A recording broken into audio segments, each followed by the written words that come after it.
Bhajap versus ભાજપનો જંગ ખેલાવાનો છે ઊંઝા એપીએમસી ચૂંટણીમાં દિનેશ પટેલના જૂથ અને ધારાસભ્ય કે પટેલ વચ્ચે ચૂંટણી જામશે। તમામ બેઠકો બિનહરીફ કરવાના ભાજપના પ્રયાસ નિષ્ફળ ગયા છે।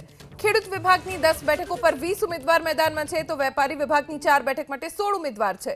જો કે ખરીદ વેચાણ સંઘના પ્રતિનિધિ તરીકે દિનેશ પટેલ બિનહરીફ ચૂંટાયા છે। સોમવારે ઉમેદવારી પરત ખેંચવાનો દિવસ હોય એપીએમસી સંકુલ સવારથી લઈ મોડી સાંજ સુધી सहकारी અને રાજકીય આગેવાનોથી ધમધમતું જોવા મળ્યું। ઉમેદવારોની ચહલપહલ સાથે ફોર્મ પરત ખેંચવા કવાયત પણ ચાલી।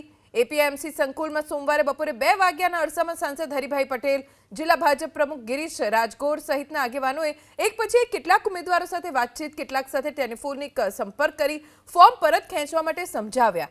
જો કે સમય અવધિની છેલ્લી ઘડી સુધીના પ્રયાસો પછી પણ બંને જૂથમાંથી કેટલાક ઉમેદવારો ટસના મસ ન થતા ફોર્મ પરત ખેંચવાનો સમય પૂરો થઈ ગયો।